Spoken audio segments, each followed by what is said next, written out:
aduna okay aduna ai nupi hore nungdang di ma mang nungairani ko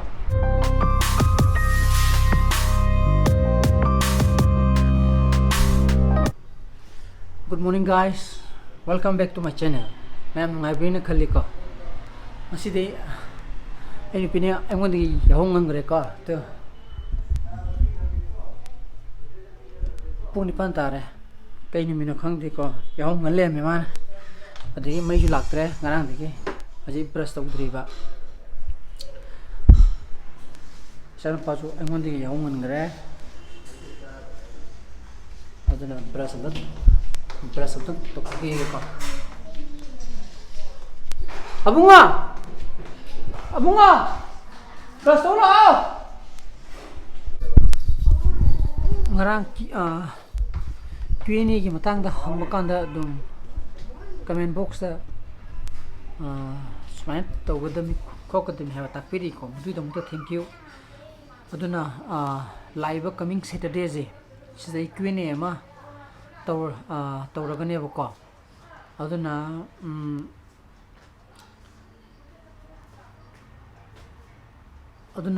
adona hambiniba questions ma'am do ai Instagram account da DM touwirammu ko direct message touwirammo adege dumai dum tawraga Q&A do semjaragi natra bunga adugi Q&A sempa kanduda yamna sanggadaba min kunthra gumba changgadaba oiragana ai part ani khaidoga tonga nei upload tawjarakani ko adoga madugi Q&A gi video do di blog haigada modi tongana separate among in semakani si gi daily blogging mong di ai hapsal oibo aduna ai Instagram account do ai link te ju pijarange adu ai si video gi makha de ju ai hapsara ke ko modo ina direct message to biro lao how kai gina hange horen lo si ka keno khar chaw lo uro ba nai ne bungo uro bungo camera de go yo are camera da lao bungo lao mai ga lak tab ne sa thau lo magi sadi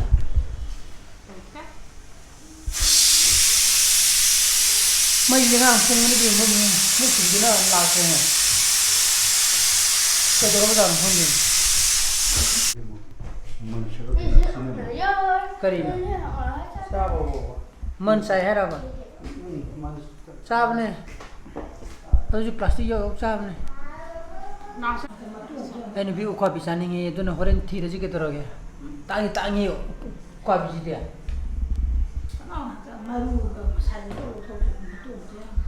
सारा भी हवे है नहीं ना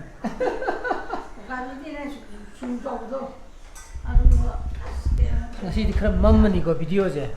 उपाय लेतरे मैं जे लाग पे orang pungun di murkib dana ko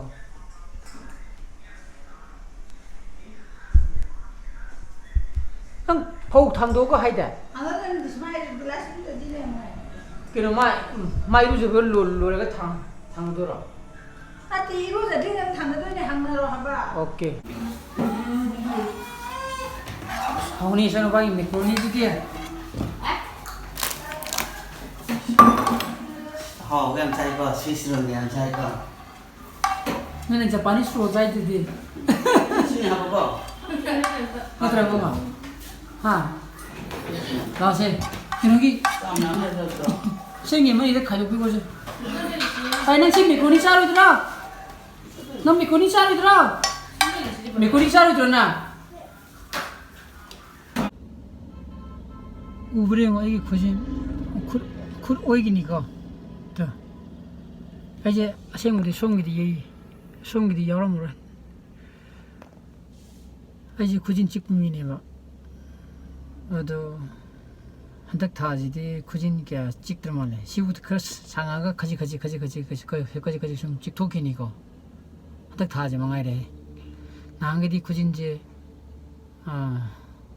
ꯈꯨꯠꯀꯤ ꯈꯨꯖꯤꯟꯁꯦ ꯈꯨꯖꯤꯟ ꯅꯦꯜ ꯀꯇꯔꯅ ꯀꯛꯆꯒꯦꯅ ꯐꯪꯗꯕꯅꯦꯕ ꯍꯟꯗꯛꯇꯤ ꯐꯪꯒꯅꯤꯗꯣ ꯁꯤꯁꯤꯅ ꯑꯩ ꯅꯨꯡꯊꯤꯟ ꯇꯨꯝꯐꯝꯅꯤꯀꯣ ꯎꯕ꯭ꯔꯥ ꯃꯈꯥꯗꯅꯤꯀꯣ ꯐꯛ ꯊꯥꯔ ꯇꯨꯝꯃꯤꯅꯤ ꯁꯤꯗꯅ ꯐꯦꯟ ꯎꯪꯉꯦꯗꯅ ꯆꯥꯛ ꯆꯥꯔꯗꯤ ꯍꯦꯛꯇ ꯃꯨꯟꯗꯔꯦ ꯅꯣꯏꯁꯨ ꯃꯨꯟꯗꯔꯛꯄ꯭ꯔꯥ ꯑꯗꯨꯅ ꯉꯥꯏꯍꯥꯛ ꯇꯨꯝꯍꯧꯗꯗꯤꯀꯣ ꯊꯕꯛ ꯂꯩꯔꯒꯅ ꯇꯨꯝꯗ꯭ꯔꯦꯅ ꯑꯗꯨꯅ ꯉꯥꯏꯍꯥꯛ ꯇꯨꯝꯈꯤꯒꯦ ꯍꯣꯔꯦꯟ ꯑꯃꯨꯛ ꯊꯦꯡꯅꯔꯁꯤ ngạc tung mẹ tung anh đi hình như lẹ con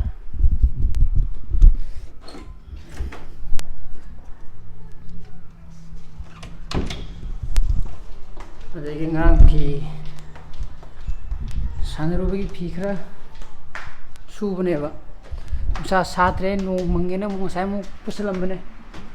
ở đây chúng măng sa măng sa đấy amuk thang to cái này amuk pusala cái này có urum đó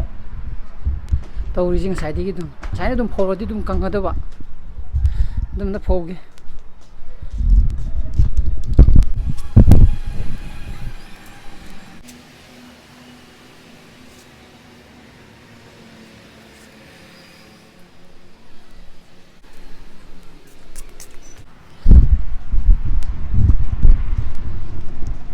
căng bút đi căng nghe vào đôi cái chú này thì nung sa mangan ngak sa handa ti phi to manam nam thi dena sai na phojara ma di kang ga ba no mo mangi muk chui to duna ju le bi da boko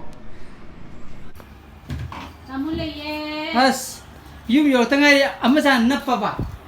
ha sata mo khata bada kada ne na song jin ye je oh alas wow aswa Dada koi ra. Dada ta hom to khumbi we dada. Don. Dada na Sasi. Wai post ta ba ma lai. Ngarang gi blue dar ki do. Phone to ra me. Moi a da gi. Sir gi feedback to smani iri sa ni ha. Chumbra in chummi si ne ba ko. Odo sir Sobiranu ha, matung monong to halore na pau khai gre, odol mathang degi di home delivery to ra ne na, hare me ba, hanga ba. Hoji hai je,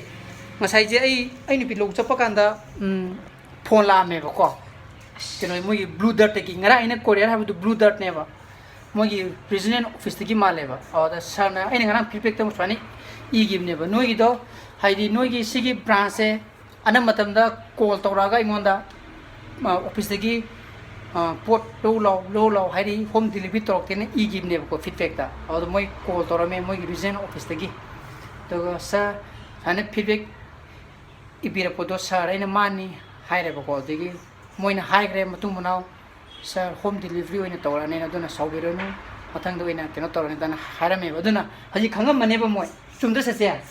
ha haji khangam mane ba kana na kari feedback ibidigi madu ki pressure la ino je ko adu yam phare positive response amadi phange dana moi matum mana tawge khan kan da moi khredi ha response pa jai aduna moi matum mana moi hanjan tawgo ja ne sai swai da le mi ge ji da koi che ja be na ga hari do aduna moi matum mana por ma la pa kan da ko delivery tawji da togum ji da ha bu do moi madu gi question arise to ra moi ji aduna ya de ha ji moi khangam ma mathau ta adu hoji khangam mani da adune chigumbuddhi ai thongna phai ko aduga shauju haidi heda chauningi swana cheran turan torok boje adugi wani hai listi te raidra listi phailengo ben lonjalo sing ga da lak da ba sing ji yaw ba yengi ba phaina wa sisi wara mani dress nong thong do pothara mo ai ngak sanogi ge la ore nga thenga di changan da bane era thengui da asi thasi mu ka taw mu ka chingalo do ka taw olina roi lao na san pi se ising yam thak lai re mama lai ko na ma song na lang nei da ba ha ma song lang nei ba thau no be ma lok thung ani ma do ko wai na lam hen ba gi doi do lang na ba nang kauri ba 사사가 잉이 보니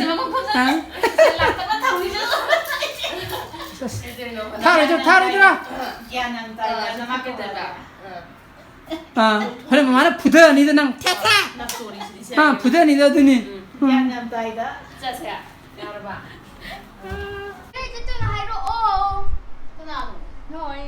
kasumda chaloi me namadi ma trial tau jini me hayeng ma mogi ne training to bugi kari ceremony ha jang se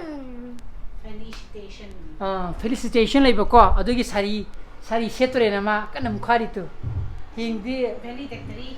valedictory training loi bagi ko adugi ne ko tu ura ba hayeng ma black suit tok dura khandi namu chengi bido tawroi ya aduna okay aduna ai nupi hore nungdang di ma mang nungairani ko adu keno di mai nupi te jo hai gi bra sabri mai ada nupi te jo select tura ba noi jone hoi ke ka jo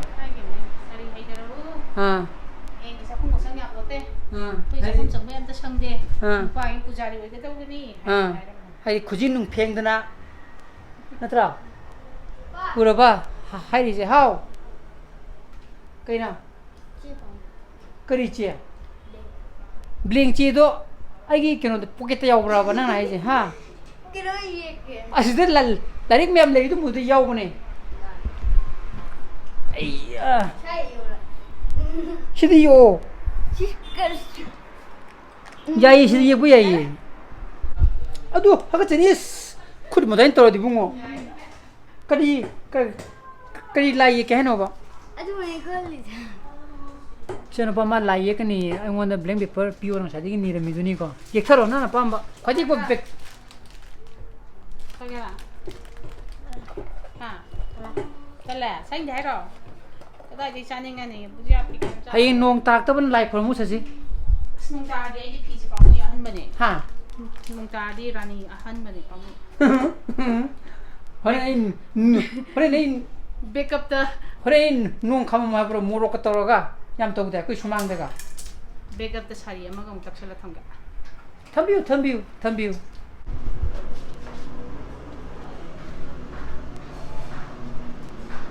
akhoi ma I bichura ba ka hana pa ede tat na hali je magi bichure na kang hana pa ka sai di ste ke sam sa yam nunga bi wani ne thaban khan sang ne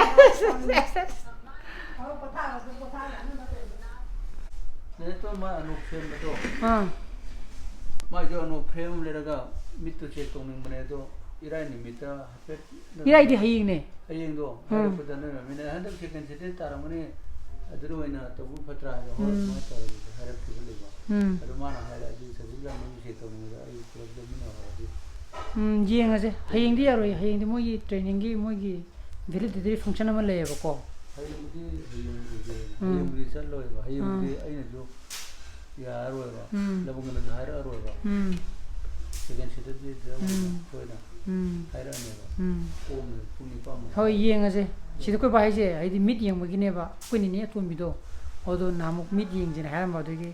ai ni video su mid yeng da ba le ba odo ko ba na thang jin mi second set di to pulap chami ne bi ya bi tanza lai bra hang ni ko odo gi odo yeng ase pau phong no ma gi ju mai di kino gi matam do tari ni na case ki routine do tari ni na lakla ante ti mata lakte ante ti single mana mu lakte yam phara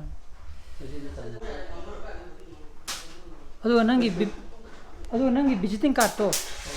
fajana mai di Manipur sta hapu june tek tana ba sup tana ba hapo ba mi mon da piba kanda so haidi tekone pe to diam ngai ta bane hamra ma to dum hapu gan si cham ni gen cham ni ki dro 100 piece neng si luik ka sunga mo ha lai pulu ra bo lai bu de hai mana ba ye bune ba sin benten ayam ye kan ba sum ye ki de ai ro de Thiru thiru. Ade no he chabi thabi to duri ne. Wow. Kake yen ga kari ga.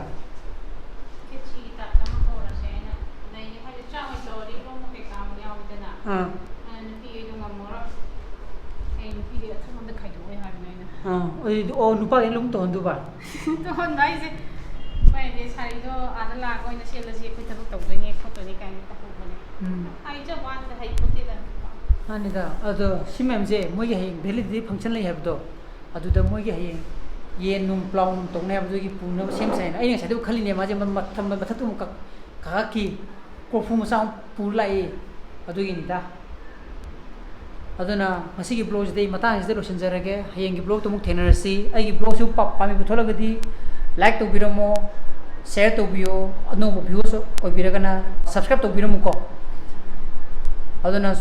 nungi sana, fasa lay bio. So please be safe and be healthy. Bye bye. Good night.